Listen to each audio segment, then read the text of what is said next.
कि आज अगर ये दिल्ली में इलेक्शन लड़ रहे हैं तो इनके इलेक्शन लड़ने का मकसद समझो, वहां पर मुसलमानों को हराना, भारतीय जनता पार्टी को कामयाब करना, ये इनका वाज़ेह मकसद है। अगर ये ना करे, देखिए ये बार बार जब भी इलेक्शन आता है, महाराष्ट्र जाते हैं बीजेपी को जिताते हैं, उत्तर प्रदेश जाते हैं बीजेपी को जिताते हैं, कर्नाटक जाते हैं बीजेपी को जिताते हैं। इनकी यही कोशिश हमेशा होती है कि बीजेपी को जिताते रहे, क्योंकि अगर ये बीजेपी का दामन छोड़ दें तो ये जेलों में बर्तना पकड़ना पड़ता है इनको हाथ में। इस वास्ते ये लोग बीजेपी का दामन पकड़ के रखते। उत्तर प्रदेश में 2017 में चुनाव हुआ था, जिसके अंदर उत्तर प्रदेश की एक कॉन्स्टिट्यूंसी है जिसका नाम कांता। कांता में बीजेपी का कैंडिडेट था आर के सिंह, जिसके अंदर समाजवादी का एक मुसलमान कैंडिडेट था, उसका नाम अनीसुर रहमान, समाजवादी पार्टी का। आप जानते हैं 73,307 वोट्स बीजेपी के कैंडिडेट को मिलते हैं, और अनीसुर रहमान जो समाजवादी पार्टी के कैंडिडेट है वहां पर उनको 73,959 वोट्स मिलते हैं।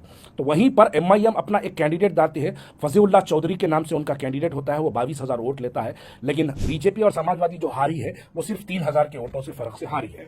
उत्तर प्रदेश के अंदर और एक कॉन्स्टिट्यूंसी है जिसका नाम टांडा है। टांडा के अंदर बीजेपी का जो एमएलए है उसका नाम संजू देवी, जो 74,768 वोट्स लेता है। वहीं पर समाजवादी पार्टी का एक कैंडिडेट है, उसका नाम अजीमुल हक पहलवान, जो 73,043 वोट्स लेता है, जो सिर्फ 1,000 के वोटों से हारता है। और वहीं पर एमआईएम का एक कैंडिडेट है, उसका नाम इरफान पठान, जो 2,070 वोट लेता है और भारतीय जनता पार्टी को जीतने का रास्ता बनाता है। उत्तर प्रदेश के अंदर और एक कॉन्स्टिट्यूंसी है जिसका नाम ज्ञानसरी, जिसके अंदर एस कुमार सिंह भारतीय जनता पार्टी के जो है कैंडिडेट थे, 55,716 वोट वो हासिल करते हैं। वहीं पर बहुजन समाजवादी का अलाउद्दीन कैंडिडेट 53,413 वोट्स वहां पर हासिल करता है। लेकिन मुबारक हो बीजेपी के दलालों को, आलम खान एमआईएम के कैंडिडेट होते हैं। आप देखिए यहां पर बीजेपी और समाजवादी, समाजवादी से मुसलमान, बहुजन समाजवादी से मुसलमान जिसका नाम अलाउद्दीन, और बीजेपी से हिंदू कैंडिडेट जिसका नाम कुमार सिंह। लेकिन एमआईएम अपना कैंडिडेट वहां पर डाल के 3,160 वोट लेती है और बीजेपी को 2,000 वोटों से जिता देती है।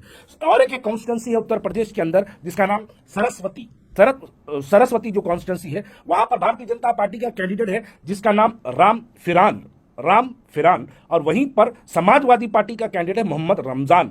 वहां पर एमआईएम का भी कैंडिडेट है, उसका नाम कलीम ने 2,933 वोट हासिल करे और वहां पर भारतीय जनता पार्टी को जिता दिए। वही उत्तर प्रदेश में और एक कॉन्स्टिट्यूंसी है जिसका नाम सुल्तानपुर के अंदर बीजेपी का, समाजवादी पार्टी का कैंडिडेट अनूप शंडा, जो 90,857 वोट्स लेता है, और वहीं पर भारतीय जनता पार्टी का कैंडिडेट 92,245 वोट्स हासिल करता है। उसी कॉन्स्टिट्यूंसी के अंदर एमआईएम का भी एक कैंडिडेट है जिसका नाम मिर्जा अकरम बेग, जो 5,240 वोट लेता है। यहां पर देखिए आप, बीजेपी से जो कैंडिडेट जीतता है 2,000 वोटों से जीतता है, और एमआईएम का कैंडिडेट वहां पर जाके 5,000 वोट हासिल करता है। तो हर कॉन्स्टिट्यूंसी में ये लोग जाते हैं और ऐसे ही बीजेपी को जिताने का काम करते हैं। उसी तरीके से बिजनौर एक कॉन्स्टिट्यूंसी है जहां पर नीरज चौधरी, वहां पर आरएलडी के कैंडिडेट है, 94,990 वोट्स वो हासिल करते हैं, और वहां पर भारतीय जनता पार्टी का एक कैंडिडेट है जो 96,310 वोट्स हासिल करता है।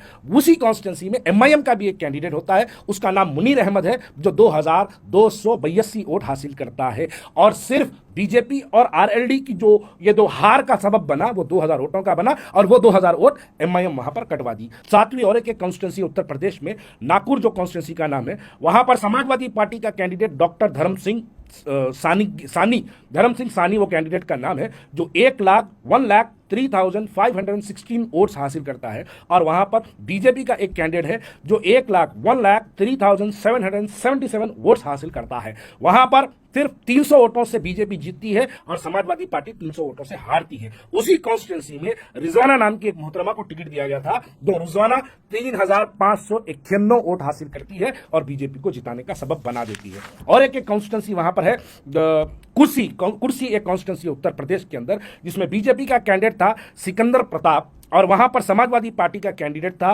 राकेश कुमार वर्मा, और एमआईएम का एक कैंडिडेट था अशरफ खान। राकेश शर्मा सिकंदर प्रताप 1,18,614 वोट्स हासिल करते हैं, और राकेश वर्मा 1,18,094 वोट्स हासिल करते हैं। सिर्फ 500 वोटों का फर्क होता है, और एमआईएम वहां पर अशरफ खान को वहां पर कॉन्टेस्ट करा के 8,533 वोट ले लेते हैं। अरे होना तो यह चाहिए था कि जो सेकुलर जहन रखने वाली पार्टी है उनको जिताने के लिए मुसलमान अपनी ताईद का ऐलान करना था उसी तरीके से जिस तरीके से मरहूम सालार किया करते थे। लेकिन ये तमाम कॉन्स्टिट्यूंसीज आप देखने के बाद आपको समझ में आएगा कि ये हर कॉन्स्टिट्यूंसी में बीजेपी को जिताने के लिए आए हैं। तो उसी तरीके से दिल्ली में भी ये बीजेपी को कामयाब कराने के लिए और मुस्लिम क़यादत को खत्म करने के, मुस्लिम एमएलए को हराने के लिए ये दिल्ली के अंदर अपना काम कर रहे हैं।